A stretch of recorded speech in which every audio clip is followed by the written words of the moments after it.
क्या तुमने भी कभी ये सोचा है कि नारुतो एक उज़ुमाकी ना होकर उचिया होता तो क्या होता? उचिया बनने का उसके पास क्या क्या पावर आएंगे? क्या वो अपने लाइफ को चेंज कर पाएगा या फिर उसका लाइफ पहले से भी दुख भरा होगा? अगर तुम एक नारुतो फैन हो तो तुमने भी कभी ना कभी सोचा ही होगा। तो ये चीज भाई मेरे दिमाग में भी चल रहा था, इसलिए इस वीडियो को मैं बना रहा हूँ जिसमें मैं बताने वाला हूँ कि नारुतो उचिया होता तो क्या होता। तो इस वीडियो में मैं इसे एक स्टोरी वाइज बताने वाला हूँ, तो खाने पीने के लिए कुछ ले लो और इस वीडियो को एंजॉय करो। तो कहानी की शुरुआत होता है कोनोहा में हलचल होने से। एक आदमी जिसने अपने फेस में मास्क पहना था वो नाइन टेल फॉक्स को कोनोहा में समन कर देता है, जिसके कारण नाइन टेल फॉक्स हर तरफ तबाही मचाता है और सब लोग यहाँ वहाँ भागने लगते हैं। दूसरी तरफ हम मिनाटो उचिया को देख पाते हैं जो इस विलेज का होकागे था। रात उसका एक बच्चा होता है जिसका नाम वो लोग नारुतो रखते हैं। मिनाटो अपनी जिम्मेदारी को निभाते हुए नाइन टेल फॉक्स को रोकने चले जाता है। नाइन टेल फॉक्स के दौरान मिनाटो उचिया और कुशिना उज़ुमाकी की डेथ हो जाता है, लेकिन मरने से पहले वो नाइन टेल फॉक्स को हरा देता है और उसे रोकने के लिए उसे अपने बेटे के अंदर यानी कि नारुतो के अंदर सील कर देता है। नाइन टेल फॉक्स के कारण कोनोहा में बहुत ही ज्यादा नुकसान तो होता ही है, साथ ही कई विलेजर और शिनोबी की डेथ भी होता है। अटैक के बाद दूसरा कोई होकागे चुनना बहुत ही ज्यादा मुश्किल था, इसलिए थर्ड होकागे हिरोजन सारुतो भी कोई ऑपोजिट होकागे बना दिया जाता है। दूसरी तरफ नारुतो जो अब एक अनाथ बन चुका था उसको एक फैमिली की जरूरत थी। थर्ड होकागे डिसाइड करते हैं कि उसे एक उचिया फैमिली में दे दिया जाए, क्योंकि उचिया फैमिली नारुतो को इस वक्त अच्छे से संभाल सकता था। लेकिन यहाँ पे थर्ड होकागे ये सोचने लगते हैं कि नारुतो को कौन ही लेगा, क्योंकि नारुतो के अंदर नाइन टेल फॉक्स ये सबको पता चल चुका है। लेकिन तभी थर्ड होकागे के मन में एक ऐसा शख्स का नाम आता है जो कि बहुत ही ज्यादा ईमानदार है। फुगाकू उचिया को बुलाता है और उसको सब कुछ समझाता है और कहता है कि तुम नारुतो को गोद ले लो। फुगाकू मान जाता है और कहता है कि नारुतो का फादर जो कि फोर्थ होकागे भी था, उन्होंने उचिया क्लैन और कोनोहा विलेज के लिए बहुत कुछ किया है, इसलिए उनके बेटे को संभालने में मुझे कोई भी आपत्ति नहीं है। उसी वक्त फुगाकू उचिया के घर में भी एक बच्चा जन्म लेता है, सासुके उचिया। इसका मतलब यहाँ पे नारुतो और सासुके सेम एज के हैं। नारुतो को गोद लेने के बाद मिकाटो उचिया सासुके और नारुतो को अपने बेटे जैसे ही पालता है और नारुतो में भेदभाव नहीं करता। धीरे धीरे थोड़ा वक्त बीतता है, नारुतो और सासुके अब थोड़े बड़े हो जाते हैं। वो दोनों साथ में खेलते घूमते और थोड़ा बहुत इताची से ट्रेनिंग भी लेते हैं। इताची के पास यहाँ पे ज्यादा टाइम नहीं होता क्योंकि एम्बो में था, लेकिन इताची अपने दोनों भाइयों को थोड़ा बहुत सिखा ही देता है। एकेडमी में भी नारुतो सासुके साथ में ट्रेनिंग करता है, लेकिन नारुतो यहाँ पे थोड़ा अच्छा नहीं कर पाता। लेकिन यहाँ इसका हालत ओरिजिनल सीरीज जितना बुरा नहीं है, क्योंकि यहाँ पे उसे गलत होने पे इताची जैसे बड़ा भाई सिखाता है और उसके हर मुश्किल वक्त में साथ रहता है। सासुके जैसे भाई जो उसके साथ हमेशा खेलता है घूमता है, उसे कभी भी अकेला नहीं होने देता। फुगाकू उचिया जो कि नारुतो के साथ थोड़ा कम टाइम बिताता है क्योंकि वो उचिया का हेड है, उसे बहुत सारे काम करने पड़ते हैं, लेकिन वो नारुतो को कभी बाप का कमी नहीं होने देता। और मिकाटो जैसे माँ हो तो नारुतो को और क्या ही चाहिए। बाकी बच्चे नारुतो से हमेशा दूर रहते हैं, उसके साथ नहीं खेलते, जैसे कि नारुतो को भी धीरे धीरे पता चलता है कि उसके अंदर ही नाइन टेल फॉक्स है। लेकिन नारुतो को इस सब बातों से कुछ भी फर्क नहीं पड़ता क्योंकि सासुके उसके हमेशा साथ ही रहता है। धीरे धीरे टाइम बीतते है। एक दिन जब नारुतो और सासुके ट्रेनिंग करके घर लौटे होते हैं, दोनों को हर जगह रास्ते में लाश पड़ा मिलता है और हर जगह में खून ही खून दिखता है,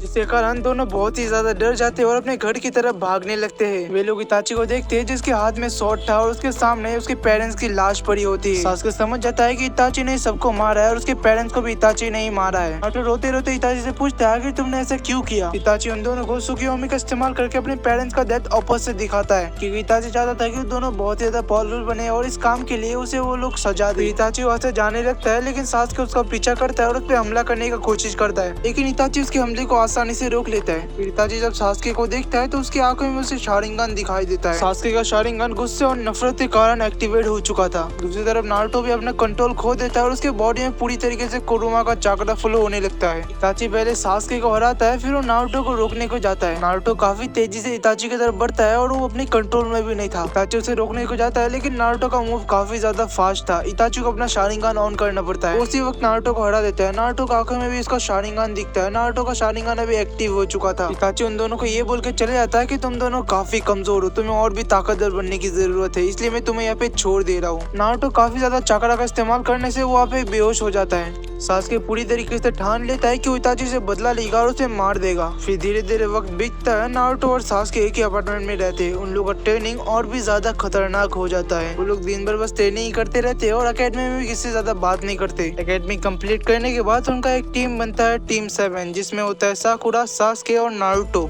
और उन सब का सेंस है ककाशी हटाके। ककाशी उनसे उनकी गोल के बारे में पूछता है, इसमें साकुरा तो वही कि सासुके चाहिए। नारुतो और सासुके के मन में एक ही बात चल रहा था कि इताची को मारना है, लेकिन वो दोनों ककाशी सेंसेई से कहता है कि हम दोनों बहुत ही ज्यादा पावरफुल बनना चाहते हैं। जब ककाशी उनसे पूछता है कि तुम लोग पावरफुल क्यों बनना चाहते हो, दोनों एक साथ कहते हैं मुझे एक इंसान को हराना है जिससे कि मैं सबसे ज्यादा नफरत करता हूँ। फिर ककाशी उनसे बेल टेस्ट लेता है जिसमें साकुरा कुछ अच्छा नहीं कर पाती, लेकिन नारुतो और सासुके टीम वर्क करके बेल को छू लेते हैं, लेकिन उसे ले नहीं पाते क्योंकि ककाशी उनसे काफी ज्यादा तेज था। ककाशी उनके ताकत और टीम वर्क को देखते हुए उन्हें पास कर देता है। उसके बाद वो लोग काफी ज्यादा लो रैंक के मिशन करता है, जिससे कि नारुतो काफी ज्यादा परेशान हो जाता है क्योंकि उसने ये सब एक्सपेक्ट ही नहीं किया था। अभी नारुतो को बिल्ली पकड़ना पड़ रहा था या फिर कभी कोई इंसान को ढूंढना। नारुतो सीधे होकागे के पास जाता है और कहता है कोई ढंग का मिशन दे दो, हम लोग अभी निंजा बन चुके हैं, मुझे और भी ज्यादा ताकतवर बनना है, इसलिए ये सब छोटे मोटे मिशन मुझे मत दो, मुझे काफी ज्यादा खतरनाक मिशन दो। काकाशी नारुतो को थोड़ा सा शांत रहने को कहता है या फिर होकागे नारुतो के जज्बा को देखते हुए टीम 7 को एक सी रैंक का मिशन दे देता है। उनका मिशन था एक ब्रिज बिल्डर को उसके विलेज तक पहुंचाना, लेकिन ब्रिज बिल्डर टीम 7 से एक बात छुपाता है कि उसके जान के पीछे बहुत सारे दुश्मन पड़े हैं, क्योंकि नहीं चाहते कि ब्रिज बिल्डर कभी ब्रिज बना सके उसके विलेज में। फिर वे लोग निकल पड़ते हैं उस ब्रिज बिल्डर के विलेज की तरफ। रास्ते में दो शिनोबी जो कि डीमन ब्रदर के नाम से फेमस है, वो टीम 7 के ऊपर हमला कर देते हैं। काकाशी हमले को नोटिस कर लेता है और उन दोनों को दूर फेंक देता है। तभी नारुतो और सासुके भी चौकन्ना हो जाते हैं उससे बचने के लिए। नारुतो अपने फॉक्स के चक्र को इस्तेमाल करके उनसे फाइट करने लगता है। सासुके भी अपना शारिंगन एक्टिवेट कर लेते हैं, दोनों मिलकर उन दोनों को हरा देते हैं। काकाशी शॉक हो जाता है उनकी पावर को देखते हुए, क्योंकि उसे कुछ करना ही नहीं पड़ा, उससे पहले नारुतो और सासुके ने उसे हरा दिया। फिर काकाशी ब्रिज बिल्डर से पूछता है कि तुमने ये बात क्यों छुपाया कि तुम्हारे पीछे काफी सारे खतरनाक लोग पड़े हैं। ब्रिज बिल्डर शुरुआत से काकाशी को पूरा कहानी बताता है कि इतने खतरनाक लोग उसके पीछे पड़े हैं, लेकिन काकाशी इस मिशन के लिए मना कर देता है क्योंकि एक हाई रैंक का मिशन था कि नारुतो और सासुके इस मिशन को कंटिन्यू रखने के लिए कहते हैं। काकाशी भी मान जाते हैं और वो लोग मिशन को कंटिन्यू रखते हैं। वो लोग आगे बढ़ने लगते हैं, लेकिन फिर हमला होता है जाबुजा का।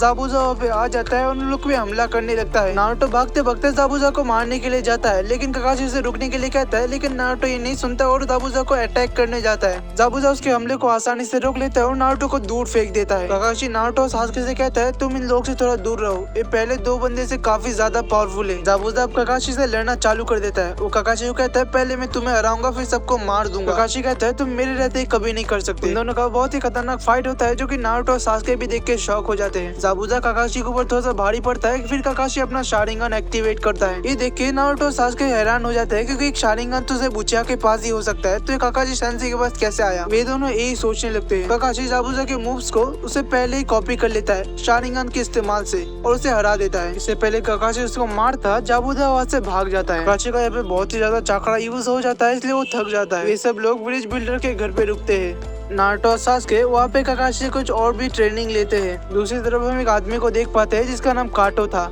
वो एक बिजनेसमैन होता है और उसने जाबुजा को भेजा था ताकि वो ब्रिज बिल्डर को मार सके, ताकि वो ब्रिज ना बने, और इससे काटो को काफी ज्यादा फायदा होता। काटो काफी ज्यादा आदमी लोग के साथ आता है और जाबुजा को धमकी देता है क्योंकि वो ब्रिज बिल्डर को नहीं मार पाया। काटो के साथ जो आदमी आया था हाकू उन सबको रोक लेता है। हाकू जाबुजा का ही पार्टनर है। हाकू के स्पिरिट को देखते हुए काटो भी शॉक हो जाता है। जाबुजा से और एक मौका मांगता है ब्रिज बिल्डर को मारने के लिए। काटो हाँ कर देता है। वक्त के साथ जाबुजा थोड़ा सा रिकवर होता है और हाकू के साथ इस बार हमला करता है। काकाशी का ये बात का पहले से अंदाजा था कि जाबुजा उस पर वापस से हमला करेगा, और इस बार जाबुजा सिर्फ ब्रिज बिल्डर को नहीं बल्कि काकाशी को ही मारने आया था। काकाशी जाबुजा से फाइट करता है। नारुतो और सासुके की मदद करने जाते हैं, लेकिन बीच में हाकू आ जाता है। हाकू नारुतो और सासुके के अराउंड बहुत सारे आइस मिरर क्रिएट कर देता है, जिससे नारुतो और सासुके कंफ्यूज हो जाते हैं क्योंकि हर एक मिरर में हाकू ही दिखाई दे रहा था। सासुके अपने शारिंगन से उसे डिटेक्ट करने की कोशिश करता है, लेकिन वो कर नहीं पाता क्योंकि हाकू बहुत तेजी से एक मिरर से दूसरे मिरर तक मूव कर रहा था। वो हर एक मिरर से मूव करते करते उन पे नीडल से हमला करता है, जिससे कि नारुतो और सासुके बहुत ही ज्यादा जख्मी हो जाते हैं। सासुके तो इतना ज्यादा जख्मी हो जाता है कि वो हिल भी नहीं पाता। इससे नारुतो काफी ज्यादा डर जाता है और ये डर नारुतो के कभी गुस्से में बदल जाता है। उसके अंदर से कुरुमा का आवाज आता है। नारुतो अपना कंट्रोल खो देता है, जिससे कि वो हाकू को काफी ज्यादा मारने लगता है। हाकू भी ये देख के शॉक हो जाता है कि वो थोड़ा टाइम पहले जिससे लड़ रहा था कि वो वही नारुतो है। नारुतो बहुत ही आसानी से हाकू को हरा देता है, जिससे कि हाकू का वहाँ पे ही डेथ हो जाता है। काकाशी सेंसेई भी जाबुजा को मार देते, लेकिन नारुतो भी अपना कंट्रोल में नहीं आया था। जहाँ सासुके बेहोश था, साकुरा कुछ कर नहीं सकती थी। काकाशी सेंसेई नारुतो को रोकने आता है। या फिर काकाशी सेंसेई और नारुतो के बीच में बहुत ही घमासान युद्ध होता है। काकाशी ट्राई कर रहा था कि नारुतो को रोक सके, लेकिन नारुतो तो रुकने का नाम ही नहीं ले रहा था। वो एक पे एक हमला करते जाता है। काकाशी सेंसेई को अपने पूरे पावर का इस्तेमाल करना पड़ता है, तब जाके वो नारुतो को रोक पाता है। नारुतो भी वहाँ पे बेहोश हो जाता है और काकाशी भी काफी ज्यादा थक जाते हैं। जाबुजा और हाकू को मरने के बाद काटो भी काफी ज्यादा डर चुका था कि इतना ज्यादा पावरफुल निंजा को काकाशी मार सकता है, इसलिए वो ब्रिज बिल्डर को मारने के बाद अपना दिमाग से हटा देता है। टीम 7 थोड़े दिन और ब्रिज बिल्डर के घर पे रुकते हैं क्योंकि वो लोग काफी ज्यादा थक चुके थे। जब नारुतो होश में आता है तो काकाशी से माफी मांगता है। काकाशी सेंसेई नारुतो को कुछ नहीं बोलते। वो कहते हैं कि तुम्हारे पावर में तुम्हें कंट्रोल लाना होगा नारुतो, तुम्हें इस पावर को अच्छे काम के लिए करना है, इसलिए तुम्हें इसको कंट्रोल करना भी आना चाहिए। वो सासुके से माफी मांगता है, लेकिन सासुके तो कहता है कि तुम तो बहुत ही ज्यादा कमाल के निकले, तुम तो अभी मेरे से भी ज्यादा पावरफुल होने लगे। ब्रिज बिल्डर भी अपना काम शुरू कर देता है और उन लोग का मिशन यहाँ पे कंप्लीट हो जाता है। मिशन कंप्लीट होने के बाद टीम 7 वापस से अपना कोनोहा में निकल जाते हैं। तो इस व्हाट इफ स्टोरी का पार्ट 1 है। पार्ट 2 में बहुत ही जल्दी लाने वाला हूँ। मुझे पता है ये वीडियो काफी ज्यादा छोटा है, मैंने सोचा था कि स्टोरी को पूरे एक ही वीडियो में निपटा, लेकिन मैं देखना चाहता था कि तुम लोग को ये वीडियो अच्छा लगेगा या नहीं। इसलिए अगर तुम्हें वीडियो अच्छा लगा तो इस वीडियो में थोड़ा सपोर्ट दिखाओ, लाइक करो, सब्सक्राइब करो एंड ज्यादा से ज्यादा कमेंट करो। अगर इस वीडियो में मुझे अच्छा सपोर्ट दिखता है तो अगले वीडियो में पूरे स्टोरी को कंप्लीट कर दूंगा। तो जल्दी से जल्दी कमेंट करो पार्ट 2 के लिए।